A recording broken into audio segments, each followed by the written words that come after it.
கிறிஸ்து இயேசுவுக்குள் மிகவும் அன்பாக நேசிக்கப்பட்ட அன்புக்குரிய சகோதர சகோதரிகளே, நம்முடைய பிதாகிய தேவனாலும் கர்த்தராகிய இயேசு கிறிஸ்துவினாலும் கிருபையும் சமாதானம் உண்டாவதாக.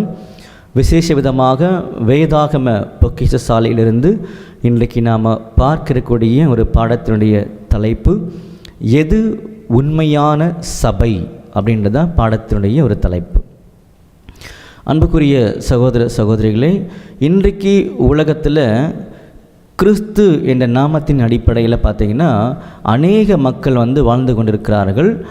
வெவ்வேறு விசுவாசங்களை அடிப்படையாக கொண்டு ஒரு சபையாக என்ன பண்ணிகிட்ருக்காங்க, வாழ்ந்துட்டுருக்கிறாங்க.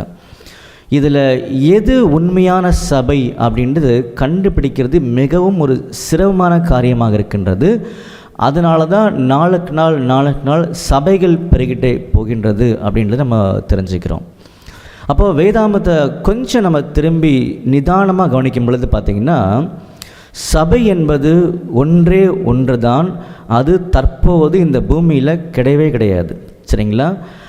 அப்போது உண்மையான ஒரு சபையாக மாறுவதற்கான அழைப்புக்குள்ளே தான் கிறிஸ்தவர்கள் என்ற ஒரு போர்வையில் மக்கள் அநேக இடங்களில் கூடிகிட்ருக்கிறாங்கன்றது நமக்கு தெரியுது. அப்போது எது சபைன்னு சொல்லி கவனிக்கும் பொழுது பாருங்கள், கொலோசியர் 1:18 அவரே சபையாகிய சரீரத்துக்கு தலையானவர் அப்படின்னு சொல்லி இங்கே சொல்லி காமிக்கிறார். அப்போது நம்முடைய ஆண்டவராகிய இயேசு கிறிஸ்துவினுடைய சரீரம்தான் சபை. அந்த சபையாக மாறுவதற்காக தான் இன்றைக்கு நாம் அழைக்கப்பட்டிருக்கிறோம். அந்த அழைப்புக்குள்ளே தான் வெவ்வேறு விசுவாசங்களை மையமாக வைத்து அநேகர் பிரிஞ்சிருக்கிறாங்கன்றது நமக்கு தெரியுது. அப்போது உண்மையான அந்த விசுவாசத்தை தெரிந்து கொண்டு நாம் வாழ்ந்து முடித்தால் சபையாக பரலோகத்தில் பூர்ணப்பட்டிருப்போம் என்பதுதான் உண்மை. பாருங்கள், எபிரேயர் 12:23 வாசிக்கும் பொழுது, பரலோகத்தில் பேரெழுதிருக்கிற முதற் பேரானவர்களின் சர்வ சங்கமாகிய சபை நடத்திற்கும் அப்படின்னு சொல்லி காமிக்கிறார். அப்போது நல்லா புரிஞ்சுக்கலாம், நாம் உண்மை விசுவாசத்தை தெரிந்து கொண்டு அதன் அடிப்படையில் நம்ம வாழ்ந்து முடித்தோம் என்றால் பரலோகத்தில் நிச்சயமாக ஆண்டவர் இயேசு கிறிஸ்துவினுடைய சரீரமாக சபையாக இருப்போம் என்பதுதான் தேவ திட்டம். அப்படி உண்மையாக வாழ்வதற்கு இந்த பூமியில் ஒரு அழைப்பை கொடுத்துருக்கார். அந்த அழைப்பில் மக்கள் வெவ்வேறு இடங்களில் கூடிகிட்ருக்கிறாங்க. அந்த கூடுகைக்கு பேர் தான் வேதாந்தத்தை பொறுத்த வகையில் எக்லேஷியா அப்படின்ற ஒரு வார்த்தையை பயன்படுத்தியிருக்கார். பாருங்கள், புதிய ஏற்பாட்டு அந்த புஸ்தகத்தில் பார்த்தீங்கன்னா நியூ டெஸ்டமெண்ட்டில் 116 தடவை இந்த எக்லேஷியான்னு சொல்லக்கூடிய வார்த்தைகள் இடம்பெற்றிருக்கும். உதாரணத்துக்கு பாருங்கள், அப்போஸ்தலர் 11:26 வாசிக்கும் பொழுது, அவர்கள் 1 வருஷ காலமாய் சபையோடு கூடியிருந்து, இந்த சபைன்ற இடத்துல தான் எக்லேஷியான்னு சொல்லக்கூடிய வார்த்தையை என்ன பண்ணியிருப்பாங்கன்னா போட்டிருப்பாங்க. இந்த வார்த்தைகளை நீங்கள் புதிய ஏற்பாட்டில் எங்கே வேணால் படிக்கலாம். ஒரு 116 தடவை இந்த வார்த்தைகள் வரும். அப்போ எக்லேஷியா அப்படின்னா என்ன அர்த்தம் அப்படின்னு சொல்லி கவனிக்கும் பொழுது, அசம்பிளி ஆஃப் பீப்புள், மக்களின் ஒரு கூடுகை அப்படின்னு அர்த்தம். இந்த கூடுகை விசுவாசத்தின் அடிப்படையில் தான் இருக்கணும். அது நம்முடைய ஆண்டவரை இயேசு கிறிஸ்து வெளிப்படுத்தின உண்மை விசுவாசத்தின் அடிப்படையில் தான் இருக்கணும். அந்த விசுவாசத்தின் அடிப்படையில் யார் யாரெல்லாம் நிச்சயமாக வாழ்ந்து முடிக்கிறார்களோ அவர் நிச்சயமாக பரலோகத்தில் நம்முடைய ஆண்டவரை இயேசு கிறிஸ்துவினுடைய சரீரமாக ஒரு முழுமை பெற்ற சபையாக இருப்பார்கள் என்பது நிச்சயம். அப்போது இப்போ என்ன நம்ம புரிஞ்சுக்க வேண்டும் அப்படின்னு சொல்லி பார்த்தீங்க அப்படின்னா, இன்றைக்கி நம்முடைய ஆண்டவரை இயேசு கிறிஸ்துவ பேரை வச்சுக்கிட்டு அநேக இடங்களில் அநேகர் கூட்டிகிட்ருக்காங்க இல்லையா?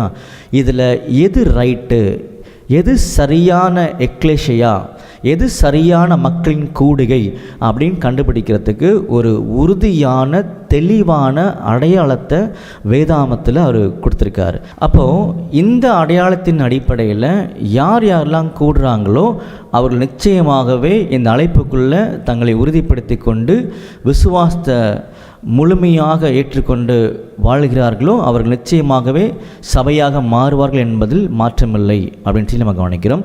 அப்போ அந்த அடையாளம் என்ன அப்படின்னு சொல்லி கவனிக்கும் பொழுது பாருங்கள், வெளிப்படுத்தின விசேஷத்தில் 12 1 அந்த அடையாளத்தை கொடுத்துருக்காரு. நமக்கு நல்லாவே தெரியும், வெளிப்படுத்தின விசேஷம் முற்றிலுமாகவே அடையாள பாஷைகள். சரிங்களா? இதை மைண்டில் வச்சுக்கோங்க. இப்போ அந்த வசனம் வாசிக்கும் பொழுது, அன்றியும் ஒரு பெரிய அடையாளம் வானத்திலே காணப்பட்டது. ஒரு ஸ்திரீ சூரியனை அணிந்திருந்தால் அவள் பாதங்களின் கீழே சந்திரனும் அவள் சிரசின் மேல் 12 நட்சத்திரங்களும் உள்ள கிரீடமும் இருந்தன அப்படின்னு சொல்லி காமிக்கிறார். அப்போ இந்த வசனங்களை கொஞ்சம் நிதானிக்கும் பொழுது ஒரு உறுதியான அடையாளத்தை நம்மளால் புரிஞ்சுக்க முடியும்னு சொல்லி நம்ம கவனிக்கிறோம். அப்போ இந்த வசனத்துக்கான அர்த்தத்துக்குள்ளாக நம்ம போகும் பொழுது நல்லா கவனிங்க. ஒரு ஸ்திரீ சூரியனை அணிந்திருந்தால் அப்படின்னு சொல்லப்படுது. அப்போ நிறைய ஒரு ஆழமான ஒரு புரிந்து கொள்ளுதல் தேவைப்படுது. இருந்தாலும் நம்ம கொடுக்கப்பட்ட டைமில் எவ்வளோ தூரம் பார்க்க முடியுமோ அவ்வளோ தூரம் பார்க்க போகிறோம். சரிங்களா?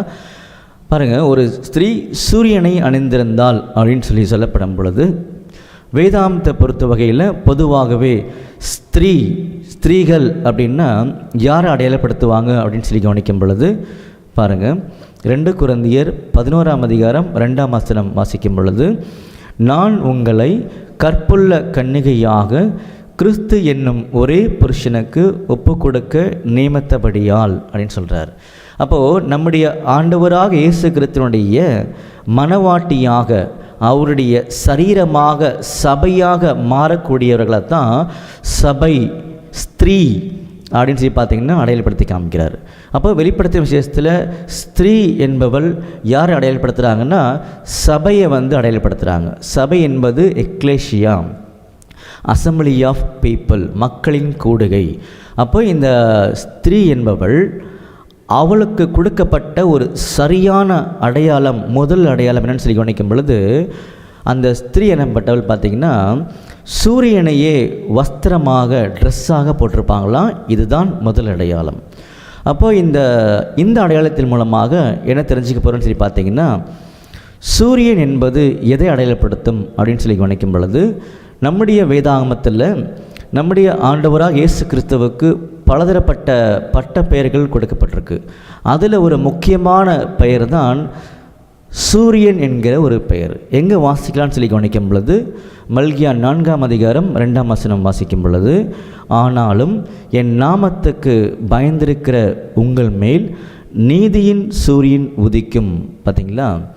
அப்போது இந்த ஸ்திரீயானவள் சூரியனையே வஸ்திரமாக அணிந்திருந்தாள் அப்படின்னு கவனிக்கும் பொழுது, அப்போ ஸ்திரீ என்பது சபையை அடையாளப்படுத்தும், சூரியன் என்பது நம்முடைய ஆண்டவராக இயேசு கிறிஸ்துவினுடைய பரிபூர்ணமான அடிப்படை விசுவாசத்தை அடையாளப்படுத்தும். அதனால தான் பார்த்தீங்கன்னா கலாத்தியர் 3ஆம் அதிகாரம் 27ஆம் வசனத்தில் நம்ம வாசிக்கும் பொழுது அந்த இடத்துல ரொம்ப தெளிவாக நம்ம புரிஞ்சுக்கிற மாதிரி அங்கே பேசியிருப்பார். அதை வாசிக்கலாமா? ஏனெனில் உங்களில் கிறிஸ்துவுக்குள்ளாக ஞானஸ்தானம் பெற்றவர்கள் எத்தனை பேரோ அத்தனை பேரும் கிறிஸ்துவை தரித்து கொண்டீர்களே அப்படின்னு சொல்லும் பொழுது நம்முடைய ஆண்டவராக இயேசு கிறிஸ்துவினுடைய அடிப்படையான உண்மையான பரிசுத்தமான விசுவாசத்தை பார்த்திங்கன்னா வஸ்திரமாக போட்டு கொண்டிருக்கிறோம் அப்படின்றத சொல்லி காமிக்கிறார். அதனால தான் நம்முடைய ஆண்டவருடைய அடிப்படையான உண்மையான உறுதியான விசுவாசம் என்ன என்பது நமக்கு தேவை. அதை குறித்து நம்ம பாருங்கள், மத்தேயு 26ஆம் அதிகாரம் 63, 64 வசனங்களை வாசிக்கும் பொழுது நமக்கு தெரியும். நம்முடைய ஆண்டவராக இயேசு கிறிஸ்துவை அரெஸ்ட் பண்ணதுக்கு அப்புறமா அவர்கிட்ட பிரதான ஆசாரியன் ஒரு கேள்வி கேட்குறார். அதை படிக்கும் பொழுது 63ஆம் வசனத்தில், இயேசுவோ பேசாமல் இருந்தார். அப்பொழுது பிரதான ஆசாரியன் அவரை நோக்கி, நீ தேவனுடைய குமாரனாகிய கிறிஸ்து தானா? அதை எங்களுக்கு சொல்லும்படி ஜீவனுள்ள தேவன் பேரில் உன்னை ஆணையிட்டு கேட்கிறேன் என்றான் அப்படின்னு அங்கே சொல்கிறார். அப்போ இந்த கேள்விக்கான பதிலை நம்முடைய ஆண்டவரே அங்கே தெளிவாக சொல்லும் பொழுது நல்லா கவனிங்க. 64ஆவது வசனத்தில் அதற்கு இயேசு நீர் சொன்னபடி தான் அப்படின்னு அங்கே சொல்கிறார். அப்போது நம்முடைய ஆண்டவர் பார்த்திங்கன்னா பிரதான ஆசாரியன் கேட்ட கேள்வியில் இருந்த வார்த்தைகளை எதுவுமே அவர் மாற்ற விரும்பலை. ஏன்னா அவ்வளவு தெளிவான வார்த்தைகளை பிரதான ஆசாரியன் பயன்படுத்தியிருக்கார். அதனால தான் ஆண்டவர் திருப்தி ஆயிட்டார். நீங்கள் நல்லா கேட்டீங்க கேள்வி. ஏன்னா பரலோகத்தில் தேவன் அப்பா இருக்கார், அவருக்கு ஒரு மகன் வருவார் பூமிக்கு, அவர்தான் மேசியா, அவர்தான் கிறிஸ்து அப்படின்னு பிரதான ஆசாரியனுக்கு தெரியும். ஆனால் என்ன பிரச்சனை அப்படின்னா, வந்தவர் தான் மேசியா, வந்தவர் தான் குமாரன் அப்படின்னு தெரியாமல் போயிடுச்சு. அதனால தான் நம்முடைய ஆண்டவர்கிட்ட கேட்டார். ஆண்டவர் தெளிவாக சொன்னார், நான் எதுவும் மாற்ற விரும்பலை, நீ சொன்னபடி தான் அப்படின்னு சொல்லி முடிச்சிட்டார். அப்போ இதுதான் நம்முடைய ஆண்டவராக இயேசு கிறிஸ்துவினுடைய அடிப்படை உபதேசம். இந்த உபதேசத்தை யார் யாரெல்லாம் அங்கே வஸ்திரமாக போட்டிருக்கிறார்களோ அவர்கள்தான் உண்மை சபை அப்படின்றத அடையாளப்படுத்தி காமிக்கிறாரு. நம்பர் 1 அடையாளம். அடுத்த அடையாளம் நம்ம பார்க்கும் பொழுது பாருங்கள், வெளிப்படுத்தும் விசேஷத்தில் 12ஆம் அதிகாரம் 1ஆம் வசனத்தில் போகும் பொழுது ஒரு ஸ்திரீ சூரியனை அணிந்திருந்தால் நம்ம பார்த்துட்டோம். அடுத்தது அவள் பாதங்களின் கீழே சந்திரனும் அப்படின்னு சொல்லி காமிக்கிறார். அப்போது இந்த சந்திரன் என்பது எதை அடையாளப்படுத்தும் சொல்லி கவனிக்கும் பொழுது 2 முக்கியமான காரியத்தை பயன்படுத்தார் பார்த்தீங்களா நம்முடைய ஆண்டவர். ஒன்று சூரியன், ஒன்று சந்திரன். அப்போது இந்த சூரியனில் தான் ஒளி இருக்குது, சந்திரனில் ஒளி கிடையாது. அப்போது இந்த சந்திரன் சூரியனில் இருக்கக்கூடிய அந்த ஒளியை தான் ரிஃப்ளெக்ட் பண்ணும். இது பொதுவான ஒரு காரியம்.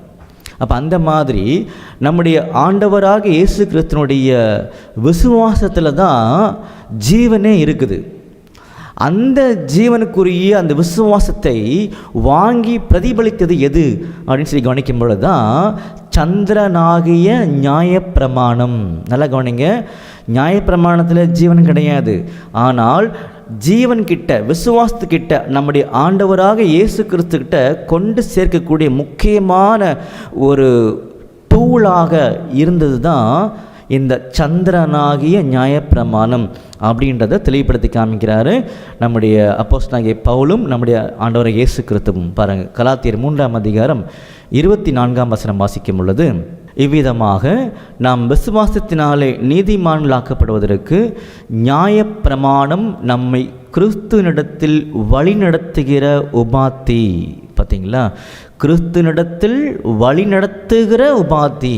அதனால தான் அந்த ஸ்திரீனுடைய பாதத்தில் சந்திரன் இருந்துச்சு. ஏன்னா ஸ்திரீ சரியான ஒரு பாதையில் போகணும் அப்படின்னா சந்திரனாகிய நியாயப்பிரமாணம் நிச்சயமாக தேவை. அதனால தான் பார்த்தீங்கன்னா நம்முடைய ஆண்டவர் கூட தெளிவுபடுத்தி காமிச்சார். லூக்கா 24ஆம் அதிகாரம் 27ஆம் வசனம் வாசிக்கும் பொழுது, மோசே முதலிய சகல தீர்க்கதரிசிகளும் எழுதின வேத வாக்கியங்கள் எல்லாவற்றிலும் தம்மை குறித்து சொல்லியவைகளை அவர்களுக்கு விவரித்து காண்பித்தார் அப்படின்னு சொல்லி நம்ம பார்க்குறோம். புரிஞ்சுங்களா? அப்போது இந்த ஸ்திரீ என்பது சபை. அந்த சபைக்கான சரியான அடையாளம் கிறிஸ்து இயேசுனுடைய அடிப்படையான பரிசுத்தமான விசுவாசத்தை அவங்க வஸ்திரம் போட்டிருப்பாங்க. அடுத்து அவருடைய பாதத்துக்கு கீழே பார்த்தீங்கன்னா சந்திரனாகிய நியாயப்பிரமாணமும் தீர்க்க தரிசனங்களும் அவர்களுக்கு வழிகாட்டியாக இருக்கின்றது சொல்லி காமிச்சார். அதனால் பழைய ஏற்பாட்டு காலத்து புஸ்தகங்களை அதிகமாக வாசிக்க வேண்டாம் அப்படின்னு ஏதாவது ஒரு கூடுகையில் சபையில் சொல்கிறாங்க அப்படின்னா நிச்சயமாகவே வேதத்துக்கு முரணான ஒரு கூடுகை ஒரு சபையாக இருக்கும் என்பதை நம்முடைய ஆண்டவர் இங்கே புரிய வைக்கிறார்ன்றதை நம்ம கவனிக்கிறோம். சரிங்களா? அடுத்த ஒரு அடையாளத்துக்கு போகும் பொழுது பாருங்கள், ஒரு ஸ்திரீ சூரியனை அணிந்திருந்தால் அவள் பாதங்களின் கீழே சந்திரனும் அவள் சிரசின் மேல் 12 நட்சத்திரங்களும் உள்ள கிரீடமும் இருந்தன. அப்போது இந்த உண்மை சபைக்கு அலங்காரமாக, அதிகாரமாக, ஒரு ராஜ மேன்மையை கொடுக்கக்கூடிய ஒரு காரியம் என்னன்னு சொல்லி பார்த்தீங்கன்னா 12 நட்சத்திரங்களும் உள்ள ஒரு கிரீடம் அப்படின்னு சொல்லி காமிக்கிறாங்க. அப்போது இது எது அடையாளப்படுத்துது அப்படின்னு சொல்லி கவனிக்கும் பொழுது பாருங்கள், ஆதிகால அப்போஸ்தலர்கள் 12 பேர். அவங்களுடைய அடிப்படையான உபதேசம்தான் இந்த ஸ்திரீயாகிய உண்மை சபையாகிய உண்மை மக்களின் கூடுகைக்கு அலங்காரமாக ஒரு ராஜ மேன்மையை கொடுக்கக்கூடிய வகையில் இருக்கின்றது சொல்லி காமிக்கிறாரு. அப்போ ஆதிகால அப்போஸ்தலருடைய அஸ்திபாரமான உபதேசத்தை கூட என்ன பண்ண போகிறோம்னா நம்ம தெரிஞ்சுக்க போகிறோம். பாருங்கள், உதாரணத்துக்கு எபேசியர் 2ஆம் அதிகாரம் 20ஆம் வசனம் வாசிக்கும் பொழுது, அப்போஸ்தலர் தீர்க்கதரிசிகள் என்பவர்களுடைய அஸ்திபாரத்தின் மேல் சொன்னாரா? அப்போது இந்த அப்போஸ்தலருடைய அஸ்திபாரமான உபதேசம் எதுன்னு சொல்லி கவனிக்கும் பொழுது பாருங்கள், அப்போஸ்தலர் 5ஆம் அதிகாரம் 42ஆம் வசனம் வாசிக்கும் பொழுது, தினந்தோறும் தேவாலயத்திலேயும் வீடுகளிலேயும் இடைவிடாமல் உபதேசம் பண்ணி இயேசுவே கிறிஸ்து என்று பிரசங்கித்தார்கள். ஏன் இந்த மாதிரி பிரசங்கம் பண்ணாங்கன்னு சொல்லி கவனிக்கும் பொழுது மாம்சத்தில் இந்த பூமியில் நம்முடைய ஆண்டவர் வந்தார், அவருடைய பெயர் இயேசு அப்படின்னு சொல்லி நமக்கு தெரியும். ஆனால் கிறிஸ்துன்ற ஒரு பேரும் அவருக்கு இருக்குது. அதுக்கு என்ன அர்த்தம் சொல்லி பார்த்தீங்கன்னா மேசியா தான் கிறிஸ்து என்று நமக்கு தெரியும். அப்போ என்ன சொல்ல வராங்கன்னு சொல்லி கவனிக்கும் பொழுது, பரலோகத்தில் இருக்கக்கூடிய சர்வ வல்லமையுள்ள பிதாவாகிய தேவனுடைய குமாரன் தான் இந்த பூமியில் இயேசுவாக இருக்கிறார் என்பதற்கான அடையாளம்தான் கிறிஸ்து என்ற ஒரு பட்டப்பெயர். இதைத்தான் ஆதிகால அப்போஸ்தலர்கள் பார்த்திங்கன்னா ரொம்ப தெளிவாக ஜனங்கள் மத்தியில் உபதேசமாக கொண்டு சென்றார்கள்.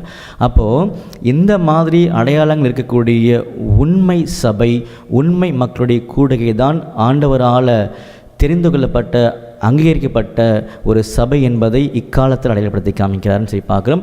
அன்புக்குரிய சகோதர சகோதரிகளே, இந்த காலத்தில் நம்முடைய ஆண்டவராக இயேசு கிறிஸ்துவை உண்மையாக பின்பற்றக்கூடிய உண்மை சபை, அதாவது எக்லேசியா, அசம்பிளி ஆஃப் பீப்புள், மக்களின் கூடுகை எதுன்னு சொல்லி கவனிக்கும் பொழுது, ஸ்திரீயானவள் சூரியனை வஸ்திரமாக அணிந்திருக்க வேண்டும். சூரியன் என்பது நம்முடைய ஆண்டவராக இயேசு கிறிஸ்துவினுடைய அடிப்படையான உண்மையான பரிசுத்தமான விசுவாசத்தை அடையாளப்படுத்தும்.